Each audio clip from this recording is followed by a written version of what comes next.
충북도는 KT 충북본부와 생산적 일손봉사 추진을 위한 업무 협약을 체결했습니다. 중국의 사드 보복 조치 속에서도 충북도 내 유망 기업들이 다양한 수출 성과를 거두고 있습니다. 제6회 도시군 정책협의회가 충북혁신도시 태양광 기술지원센터에서 개최됐습니다.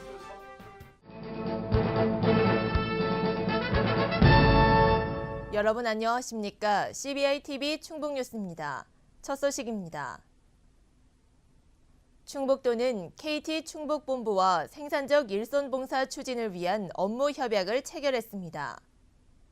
KT 충북본부는 생산적 일손봉사에 적극 참여해 일손봉사 문화 확산에 앞장서고 생산적 일손봉사 활성화 등 지역 상생 발전을 위해 적극 협력해 나가기로 했습니다. KT 충북본부는 2002년 독거노인, 장애인의 주거 환경 개선 지원을 시작으로 매년 사회 공헌 활동을 통해 도민의 행복 증진, 지역사회 발전 사업 등을 꾸준히 펼치고 있습니다. 중국의 사드 보복 조치 속에서도 충북도 내 유망 기업들이 다양한 수출 성과를 거두고 있습니다. 충북도 내 10개 기업이 중국 베이징에서 열린 무역 박람회에 참여해 437만 달러의 수출 상담과 227만 달러의 수출 계약을 체결했습니다. 신국진 기자입니다. 충청북도 수출 유망 기업 10곳이 중국 베이징에서 열린 무역 박람회에서 227만 달러의 수출 계약 성과를 거뒀습니다. 437만 달러 127건의 바이어 상담도 갖고 사드 보복으로 막힌 중국 시장 공략에 성공했습니다. 이번 협약은 중국의 사드 보복이 이어지고 있는 가운데 기업들의 철저한 준비가 성과로 이어졌습니다. 이번 박람회에 참석한 기업들은 상담회에 앞서 중국 당국이 각종 인허가와 관련해 꼬투리 잡는 것을 겨냥해 이를 철저히 분석했습니다. 뿌리는 천연 보톡스를 개발한 레보아민은 중국 당국의 위생 허가를 박람회에 앞서 사전에 받았습니다. 또한 사전 마케팅으로 바이어들이 상품에 대한 정보를 충분히 알 수 있도록 했습니다. 그 결과 210만 달러의 수출 계약을 체결했습니다. 중국 시장을 접근하려면 정말 준비 철저히 하셔야 되고요. 보통 3, 4년 정도 준비를 철저히 해야 되고 거기에 대한 시장 파악도 해야 되고 또 특히 화장품 쪽이니까 특히 위생허가 정도는 무조건 나와 있어야 됩니다. 그리고 위생허가도 필히 준비를 해야 되고 실질적으로 저희가 북경 박람회를 참석을 해본 결과 그렇게 저희 TV에 본 것처럼 피부 속에 그렇게 사드 문제는 와닿지는 않았었거든요. 근데 실질적으로 다니는 사람들은 한국 제품이다 하고 손 끌고 도망가는 사람도 있고 또 어떤 분들은 관계없이 미용하시는 분들은 관계없이 앉아서 제품 사가시는 분도 있고 크게 중요치 않다고 봅니다. 이외에 다른 기업들도 중국의 비관세 장벽인 각종 인허가를 넘는 데 주력했습니다. 특히 기업들은 중국의 반감을 줄이기 위해 대량 수출보다는 소량 납품종으로 승부수를 띄운 것도 주요했습니다. 사드 관련 영향이 있어서 전시회 주최 측에서 많이 경비도 많이 신경을 썼는데 실제로 현장에 가봤더니 중국 바이어들이 꺼리낌 없이 중국 부스를 많이 방문을 했고 화장품이라든지 그런 우리 충청북도가 밀고 있는 그런 여러 가지 제품들이 있는데 특히 보건식품이라든지 이런 거는 사전에 위생 허가를 받아야지만 진출하고 그전에는 중국이 많이 봐줘서 그냥 자연스럽게 그냥 나갈 수가 있었는데 지금은 반드시 중국의 허가를 받아야 되는 그런 상황이 됐고요. 여기에 맞춰서 우리 충청북도도 인증이라든지 관련된 제품이 나갈 수 있도록 그런 인증 부분이라든지 그런 부분에 대한 지원을 더욱 확대할 그럴 계획을 가지고 있습니다. 한편 충청북도는 이번 박람회에서 기업들과 함께 공동 홍보 부스도 마련해 해외 마케팅도 벌였습니다. CBI-TV 신국진입니다. 제6회 도시군 정책협의회가 충북혁신도시 태양광 기술지원센터에서 개최됐습니다. 이번 회의에서는 충북 미래비전 2040 및 세계화 전략 수립과 봄철 산불 방지 대책 추진 등 도정 핵심 과제에 대해 토론하고 도와 시군 현안 사항에 대해 논의했습니다.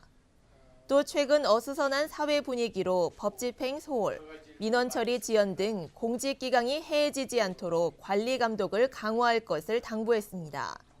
고교창 행정부지사는 이 자리에서 공직자가 중심을 잡고 맡은 업무에 충실해 주민들이 안정적인 생활을 할 수 있도록 노력해달라고 주문했습니다. 이시종 지사는 확대간부 회의에서 도정 현안에 대해 차질 없는 추진을 당부했습니다. 이 지사는 중국의 경제보복 등으로 걱정이 많은데 중국인 유학생 페스티벌이 중국 관계의 교두보와 창구 역할을 해야 한다고 말했습니다.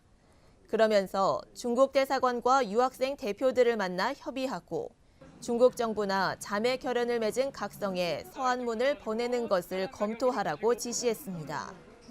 이어 한중 관계가 좋지 않은 상황인 만큼 페스티벌에 대한 좋은 평가가 나올 수 있도록 적극적으로 대응하라고 주문했습니다.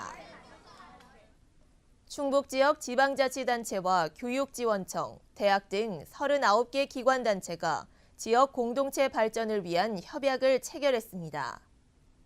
이번 협약으로 지역 인재 발굴 양성과 고용을 위한 네트워크를 구축하고 지역 특화 산업과 미래 전략 분야의 인재 육성 정책을 세우기로 약속했습니다. 이와 함께 교육기관 도서관 시설과 학술 정보 자료를 개방하는 등 각 기관의 자원도 적극 공유하기로 했습니다. 충북도는 유망 바이오벤처와 연구재단 등 5개 업체와 투자 협약을 체결했습니다. 협약을 맺은 기업은 에이비온 주식회사, 주식회사 엑셀 세라퓨틱스, 에이비온 컨소시엄, 메디퓨처스 주식회사, 주식회사 모바일 닥터 등입니다. 이들 기업은 2021년까지 오송 첨단의료 복합단지 내 원형지에 718억 원을 투자해 각각 연구소나 생산시설을 지을 예정입니다. 도 관계자는 바이오 벤처들을 지속적으로 유치해 오송 바이오밸리를 바이오 분야에서 4차 산업혁명을 선도하는 지역으로 만들어가겠다고 말했습니다. 충북도의회가 대선 공약에 반영할 지역 현안 25개 사업을 선정해 각 정당에 제출했습니다.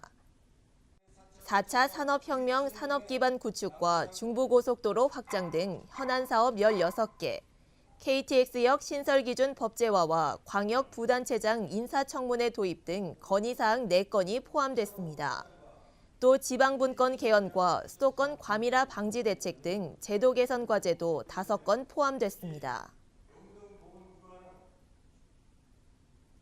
2017 오송 화장품 뷰티 산업 엑스포 공식 슬로건이 발표됐습니다. 충북도는 28일 엑스포 공식 슬로건 공모를 통해 K뷰티로 세계를 물들이다를 당선작으로 선정했다고 밝혔습니다.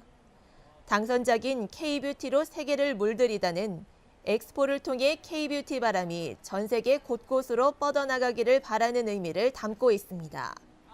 이 슬로건은 입선작 당신에게 아름다움을 선사합니다와 K뷰티 충북 오송에서 꽃 피우다와 함께 각종 홍보 매체에 사용될 예정입니다. 사방에 봄 기운이 가득한 요즘 외출이 잦아지면서 조심해야 할 것이 있는데요. 바로 각종 감염병들입니다. 질병관리본부에서는 올 상반기에 주의해야 할 10대 감염병을 발표했는데요. 어떤 감염병들이 있는지 알아보는 시간을 마련했습니다. 화면으로 만나보시죠. 날씨가 포근해지면서 외부 활동도 많아지기 시작했는데요. 이맘때 주의해야 할 것이 바로 각종 감염병입니다. 새롭게 떠오르거나 혹은 유행은 끝났어도 여전히 조심해야 할 감염병은 어떤 것들이 있을까요? 최근에 해외여행객이나 혹은 물동량이 증가되면서 과거에 우리나라에 없던 여러 가지 감염병들이 많이 발생하고 있습니다. 그중에서 모기 매개 감염병이라는 것이 있습니다. 우리나라에 있던 것은 전통적으로 3.1열이라 부르던 말라리아나 일본 내염 등이 있는데 최근에는 그 지카 바이러스나 댕기열 같은 것들이 우리나라에 보고되고 있는 실정입니다. 이 병들의 특징은 여러 가지 증상이 있지만 일반적인 독감 증상과 비슷합니다. 그래서 발열이 있다든가 아니면 발진이 있다든가 눈이 충혈된다든가 근육통이 있다든 그런 증상이 나타날 수 있고요. 2015년 대한민국을 공포로 떨게 했던 메르스를 기억하십니까? 신종 및 재출현 감염병에는 지금도 중동에서 유행하고 있는 메르스를 비롯해 조류 인플루엔자 인체 감염증, 콜레라처럼 여름철에 유행하는 병원성 비브리오 감염증, 아프리카에서 유행하는 바이러스성 출혈열도 있습니다. 이렇게 해외에서 유입된 감염병이 있다면 국내 감염병도 주의가 필요한데요. 어떤 것들이 있는지 알아보겠습니다. 연중 내내 발생하고 그 밖에 매년 신고 건수가 늘어나는 것 중에 레지오넬라증이라고 있습니다. 일반인들은 잘 모르실 텐데요. 이 레지오넬라증은 그 한여름이나 혹은 초가을에 날씨가 따뜻할 때 많이 발생하는 경향이 있고요. 병원이나 공장, 빌딩 등에서 냉각탑이나 온수기 혹은 그 가습기 등에서 물에 서식하고 있다가 이 높은 기온 때문에 서식하고 있다. 이것이 물 분말로 퍼지게 되면서 그것을 들이마시면서 병이 생깁니다. 특징은 모든 사람들이 생기는 것이 아니라요. 우리 흔히 면역이 좀 떨어져 있는 사람들, 노약자라든가 흡연하시는 분들, 암 치료받는 분들이 잘 생기고요. 모든 사람이 생기지 않는다는 특징이 있습니다. 그리고 또 하나의 특징은 사람과 사람 간에 전파가 되지는 않습니다. 증상은 일반적인 폐렴과 증상이 비슷해서요. 오한이라든가 발열이라든가 아니면 무기력증 등이 나타날 수 있고요. 구토나 설사 등의 소화기 증상도 나타날 수가 있습니다.